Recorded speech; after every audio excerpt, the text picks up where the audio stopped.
8। Dracula के सामने एक दर्जन पत्थर के जिस्म वाले नाग फन फैलाए खड़े थे। किसी को भी समझ नहीं आ रहा था कि ये किस तरह के सर्प हैं, लेकिन ड्रैकुला को इस सब में कोई इंटरेस्ट नहीं था। वो तो बस इस मुसीबत को जल्द से जल्द खत्म करने के मूड में था।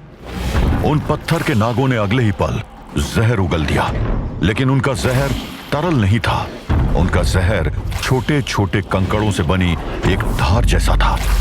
संभाल के। राजा नागनाथ ने सही टाइम पर खतरे को भांप लिया था, लेकिन उसके कुछ नाग योद्धा इतने किस्मत वाले नहीं थे।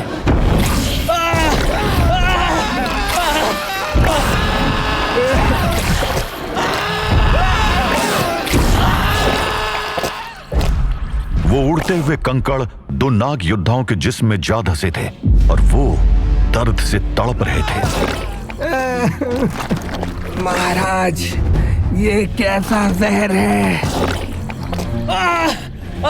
महाराज, बहुत जलन हो रही है महाराज। वो दोनों दर्द से तड़प रहे थे और उनके शरीर के जिस हिस्से में कंकड़ घुसा था वो हिस्सा सूजता जा रहा था। नागवंश के योद्धाओं पर जहर कब से असर करने लगा महाराज? मेरे योद्धाओं, अपने हथियार से अपने जिस्म से उन कंकड़ों को निकालने की कोशिश करो। सेनापति, ये नाग कहां से आए हैं नहीं पता, लेकिन हमें इनके मुंह से निकलने वाली कंकड़ पत्थर की इस धार से बचते हुए इनको जल्द से जल्द समाप्त करना होगा, और वो भी सूरज निकलने से पहले, वरना काउंट। बोलते बोलते राजा नागनाथ ने ड्रैकुला की तरफ देखा और वो शॉक्ड रह गया। बाकियों की तरह ड्रैकुला ने उस हमले से बचने की कोशिश नहीं की थी और उसके शरीर में अनगिनत जहरीले कंकड़ पत्थर घुस चुके थे। ड्रैकुला का शरीर बहुत तेजी से फूल रहा था। Oh no! ये क्या हो गया? व्लाद! अनीता ड्रैकुला की तरफ दौड़ी, लेकिन राजा नागनाथ ने उसको रोक लिया। लेट मी गो! ये आप क्या कर रहे हैं? नहीं मिस अनीता, आप काउंट से दूर रहिए। पर मुझे व्लाद को बचाना है। अब उसे कोई नहीं बचा सकता है। It's too late. Vlad! Dracula का जिस्म फूलते फूलते किसी गुब्बारे की तरफ फट गया था। उसके चिथड़े हर तरफ बिखर गए थे और ये देखकर वो पत्थर के बने नाग भी शांत हो गए। शायद उन्हें ये लग गया था कि उन्होंने दुश्मन की सबसे बड़ी ताकत को हरा दिया है। व्लाद! ओह नहीं! ये क्या हुआ? व्लाद! तुमको अमर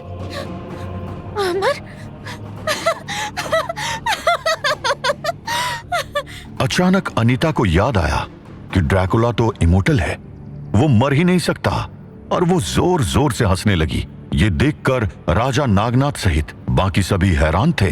मिस अनीता, आप ऐसे अजीब से क्यों हंस रही हैं? Are you okay? हंसो नहीं तो और क्या करूं? आपको नहीं दिख रहा कि आगे क्या हो रहा है? राजा नागनाथ को कुछ समझ नहीं आ रहा था। वो ध्यान से आगे देखने लगा और फिर कुछ देखकर उसकी आंखें फटी की फटी रह गई। ऑफ कोर्स, मैं ये बात कैसे भूल गया? कौन सी बात महाराज? वो देखो पदम सिंह, चमत्कार। अब चौंकने की बारी पदम सिंह की थी। सामने का नजारा ही कुछ ऐसा था। ड्रैकुला के चिथड़े एक दूसरे की तरफ खींचे चले आ रहे थे। ड्रैकुला इमोर्टल था, वो मर नहीं सकता था। उसका जिस्म फिर से अपना रूप ले रहा था और वो दृश्य किसी चमत्कार से कम नहीं लग रहा था। ऐसा लग रहा था मानो ड्रैकुला फिर से जन्म ले रहा हो। अनीता और राजा नागनाथ तो ड्रैकुला की इमॉर्टलिटी की कहानियों से परिचित थे, लेकिन सेनापति पदम सिंह और बाकी नाग योद्धाओं के लिए ये एक अजूबा था। ये क्या है महाराज? यही तो है काउंट ड्रैकुला। ड्रैकुला अब दोबारा उन प्रस्तर सर्पों के सामने खड़ा था और इस समय वो बहुत गुस्से में था। मेरा पेशेंस अब खत्म हो चुका है। देखते ही देखते ड्रैकुला ने उन प्रस्तर सर्पों की ओर दौड़ लगा दी। वो सांप भी अब दोबारा हमले के लिए तैयार थे, लेकिन ड्रैकुला अब किसी चीते से भी दुगनी स्पीड से मूव कर रहा था। एक प्रस्तर सर्प ने उसकी तरफ जोर से अपनी पथरीली जहर की फुंकार छोड़ी, लेकिन ड्रैकुला का शरीर अचानक चमगादड़ में बदलकर उसके रास्ते से हटकर ऊपर उड़ गया। उस वार से बचते ही ड्रैकुला वापस अपने रूप में आ गया। वो उन प्रस्तर सर्पों की तरफ दौड़ता जा रहा था। वो पत्थर के सांप उस पर अटैक कर रहे थे, लेकिन ड्रैकुला एक पल में चमगादड़ बन जाता और अगले ही पल में वापस अपने रूप में आ जाता। वो उनके वारों से बचते हुए उनके पास पहुंच चुका था। उसका शरीर अचानक हवा में लहराया और अगले ही पल सबने उसकी ताकत का वो नमूना भी देखा जिसके बारे में लोगों ने सिर्फ थोड़ा बहुत सुना ही था। ड्रैकुला की सुपरनैचुरल स्ट्रेंथ से भरे उस एक पंच ने उस पथरीले सांप को बिल्कुल ऐसे तोड़ दिया था जैसे कि एक भारी हथौड़ा एक ईंट को तोड़ता है। ड्रैकुला उस सांप को तोड़ते हुए जमीन पर लैंड कर गया था, लेकिन इससे पहले कि बाकी सांप कुछ समझ पाते, वो बिजली की तेजी से उनकी तरफ पलटा। वहां जैसे कोई जलजला आ गया था। ड्रैकुला के मुक्के उन सांपों को तोड़ रहे थे और उनके पत्थर के जिस्म के टुकड़े हवा में उड़ रहे थे। ये क्या चीज है महाराज? आपने ये तो बताया था कि काउंट बहुत शक्तिशाली है, लेकिन ऐसी गति, ऐसी ताकत, ऐसा तो कभी ना देखा, ना सुना और ना पढ़ा और ना सोचा होगा।